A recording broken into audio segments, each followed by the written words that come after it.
तो सेकंड आते हैं आपके प्रोटीन्स। प्रोटीन्स के अंदर भी अपन ने कल पढ़ा था कि प्रोटीन्स जो है उनके अंदर अपन क्या देते हैं पेरेंटल न्यूट्रिशन के तौर पर अमाइनो एसिड्स देते हैं ना।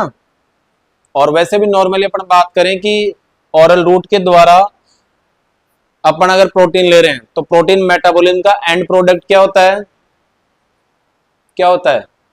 अमाइनो एसिड्स ही तो होते हैं।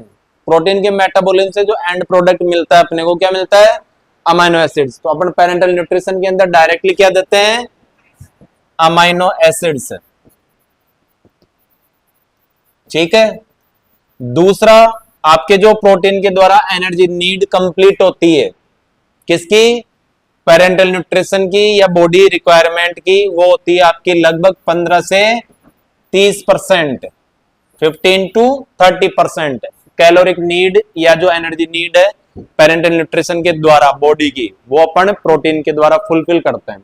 ठीक है। दूसरा इसमें इंपॉर्टेंट ये है कि जो कंसंट्रेशन होती है आपके प्रोटीन्स की पेरेंटल न्यूट्रिशन के अंदर, वो डिपेंड करती है बॉडी नीड्स के ऊपर। तो और ये जो इसके एक रेशियो होता है वो 3.5 to 25% तक हो सकती है concentration of fluid of protein through the parental nutrition. ठीक है, कंसंट्रेशन की बात कर रहे हैं अपन। कंसंट्रेशन समझते हो ना कि एक सॉल्यूशन के अंदर जो भी सॉल्यूट्स प्रेजेंट है वो उसकी कंसंट्रेशन होती है। ठीक है। तीसरा आते हैं आपके फैट्स।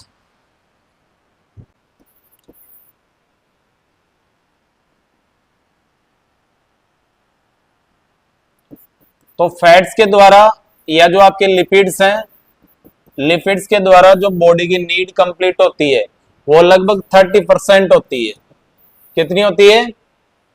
30%। यानी कि फैट के द्वारा जो भी पेरेंटल न्यूट्रिशन के अंदर अपन देंगे एनर्जी या कैलोरिक रिक्वायरमेंट बॉडी के, वो 30% तक अपन दे सकते हैं, पहली चीज तो। दूसरा, इसका जो फॉर्म होगा वो होगा इमल्सिफाइड फैट। इमल्सिफाइड फैट क्या होती है भाई?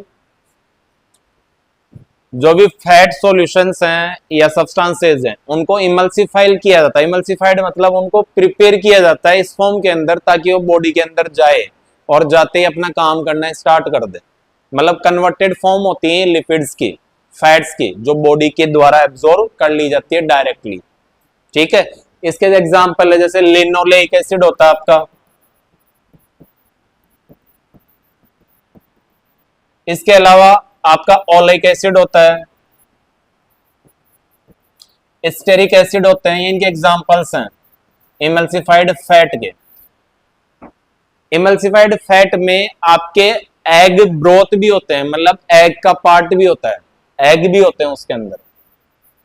ठीक है। तो ये हमेशा ध्यान रखना, फैट एडमिनिस्ट्रेशन से पहले आपको पेशेंट की कंप्लीट हिस्ट्री आपके पास में होनी चाहिए कि एग से एलर्जी वगैरह तो नहीं है, कोई रिलीजियस इश्यू तो नहीं है। जैसे मान लीजिए कोई वेगन वाला पेशेंट है तो आपको पहली बात तो पेशेंट को सारी चीजें एक्सप्लेन करनी है, सब कुछ उसको बताना है पेरेंटल न्यूट्रिशन के बारे में, पेरेंटल न्यूट्रिशन के अंदर जो भी कंपोनेंट्स अपन दे रहे हैं उनके बारे में। तो कोई भी issue related to patients allergy, patient religious belief, कोई भी है तो आपको एक्सप्लेन करना है और इनको नहीं देना है, क्योंकि एग होता है आपके इमल्सिफाइड फैट में, तो एलर्जी भी पता होनी चाहिए कि पेशेंट को एग से एलर्जी तो नहीं है। दूसरा, कोई रिलीजियस इश्यू तो नहीं है पेशेंट का, जैसे वेगन वाले होते हैं वेगन नहीं लेते हैं, वेजिटेरियन होते हैं प्योर वेजिटेरियन वो भी नहीं लेते हैं। ठीक है। एगिटेरियन है वो लेते हैं, या जो भी नॉन वेज वाले पर्सन होते हैं वो ले सकते हैं, उनको कोई दिक्कत नहीं। तो रिलीजियस बिलीफ भी जो है वो आप लोगों को कंसर्न लेके चलना है पेशेंट का। अंडरस्टूड। दूसरा, आपके जो फैट या इमल्सिफाइड फैट होती है इसके अंदर अपने को स्पेशल बात ये ध्यान रखनी है, फिल्टर जो भी आप सेंट्रल लाइन या पेरिफेरी जो इंसर्टेड सेंट्रल लाइन कैथेटर्स हैं उनके अंदर फिल्टर की साइज एप्रोप्रिएट है या नहीं है, ये आपको पता होनी चाहिए। ठीक है। और आपके 1.2 माइक्रोन मीटर वाले फिल्टर एटलीस्ट आपको काम में लेने हैं, समझ गए। दूसरा, हमेशा जो अपन फैट इमल्सिफाइड फैट का एडमिनिस्ट्रेशन करते हैं तो सेंट्रल लाइन कैथेटर से अपन थोड़ा सा दूर एक अलग से वाई कनेक्टर लगाते हैं, ये होता है वाई कनेक्टर। ठीक है, ये वाई कैनेटर कैनुला होता है, इसके द्वारा ही आपको देना है, चाहे आप पीआईसीसी के द्वारा दो, चाहे सेंट्रल लाइन कैथेटर के द्वारा दो। और इस वाई कैनुला के साथ में भी आप फिल्टर काम में ले सकते हो, समझ गए। फैट ही देते हैं अपन, वैसे तो अपने को पेरेंटल न्यूट्रिशन के अंदर न्यूट्रिशन ही देना है, कोई ना तो ड्रग दे सकते हो आप, ना ही कोई ब्लड एडमिनिस्ट्रेशन कर सकते हो। अच्छा पॉइंट आपका ये, पेरेंटल न्यूट्रिशन में हमेशा अपने को क्या देना है, न्यूट्रिशन देना है, ना ही ब्लड ट्रांसफ्यूजन करना है, ना ही कोई ड्रग एडमिनिस्ट्रेशन करना है, समझ गए। ये माइंड में हमेशा लेके चलना अपने को कि अपन फर्स्ट 30 मिनट्स तक पेशेंट को ऑब्जर्व करते हैं किसी भी प्रकार की एडवर्स रिएक्शन के लिए। कहने का मतलब ये है कि अगर मान लो पेशेंट को फैट एडमिनिस्ट्रेशन कर रहे हैं, लिपिड्स जो इमल्सिफाइड लिपिड्स हैं वो अपन दे रहे हैं थ्रू द पेरेंटल न्यूट्रिशन, तो आपकी जो रेट है ना वो 1 ml पर मिनट होनी चाहिए। पहली चीज तो रेट ऑफ फ्लूइड एडमिनिस्ट्रेशन कितना होना चाहिए, 1 ml 1 मिनट के अंदर, पहली चीज तो ये। दूसरा, फर्स्ट 30 मिनट्स बहुत इंपॉर्टेंट होते हैं, इनके अंदर पेशेंट को क्लोजली ऑब्जर्व करना है for adverse reactions, any type of adverse reaction related to emulsified fat administration in parenteral nutrition। देखो हाँ, एक तो पेशेंट को डिज्निया कंडीशन हो सकती है, डिफिकल्टी इन ब्रीथिंग हो सकती है, पहली चीज तो। चिल्स पेशेंट के अंदर देखने को मिल सकती है, डायाफोरेसिस हो सकता है पेशेंट के अंदर,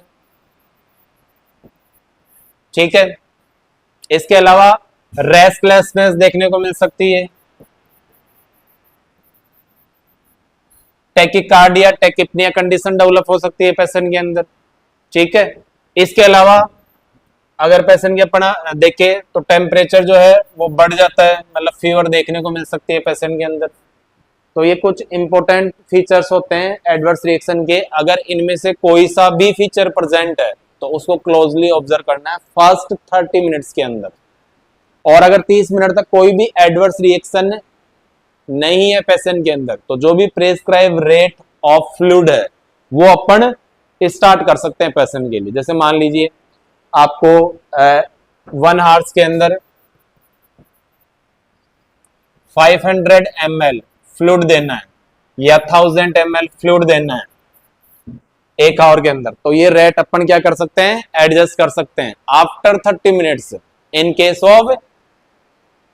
in case of fat administration, ठीक है, if there is no adverse reaction seen in first 30 minutes into the patient। तो ये समझ गए। तो डाउट, रिएक्शन होता इमीडिएटली स्टॉप करना है आपको फ्लूइड को, सबसे पहला काम तो क्या करना है, इमीडिएटली स्टॉप करना है। दूसरा, जो भी आपके फ्लूइड एडमिनिस्टर कर रहे हो आप उसको लेबोरेटरी के अंदर अपने को भेजना है इन्वेस्टिगेशन के लिए, उसको कल्चर भी करवा सकते हैं अपन, ठीक है।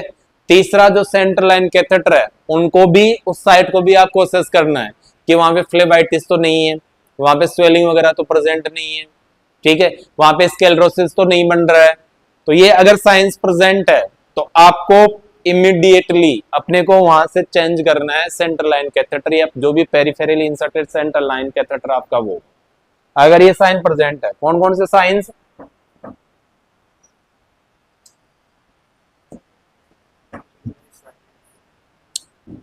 अगर आपके पीआईसीसी और सेंट्रल कैथेटर साइड्स के ऊपर किसी भी प्रकार की कोई स्वेलिंग देखने को मिलती है,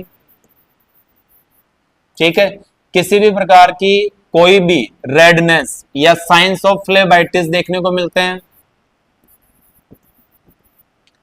या फिर वहां पे स्क्लेरोसिस प्रेजेंट है,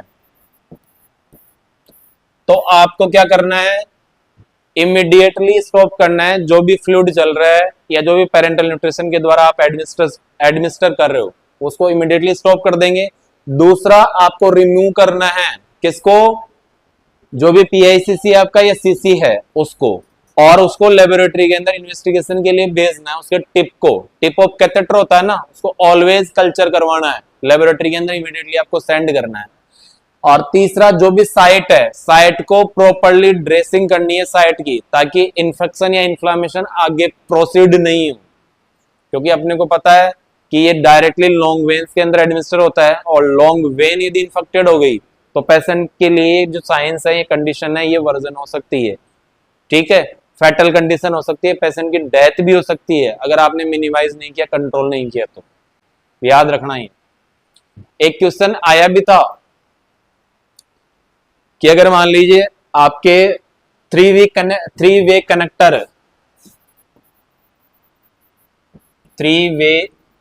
कनेक्टर कैथेटर है सेंटर लाइन का, उसके अंदर आप जो भी फ्लूइड दे रहे हो वो तीनों के लिए है, जैसे मान लीजिए एक प्रोटीन के लिए हो गया, एक फैट के लिए हो गया आपके, और एक कार्बोहाइड्रेट के लिए हो गया।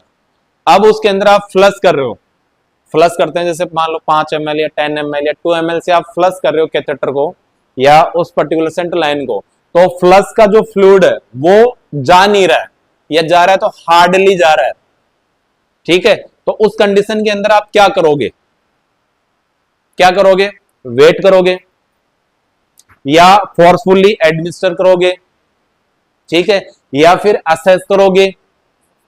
क्या असेस करोगे, साइंस ऑफ ऑल दीज, ठीक है। अगर नहीं जा रहा ना तो यही रीजन होता है, अगर आपका फ्लश अच्छे से प्रॉपरली इमीडिएटली और इजीली नहीं जा रहा है तो उसका रीजन इनमें से एक जरूर होगा, ठीक है।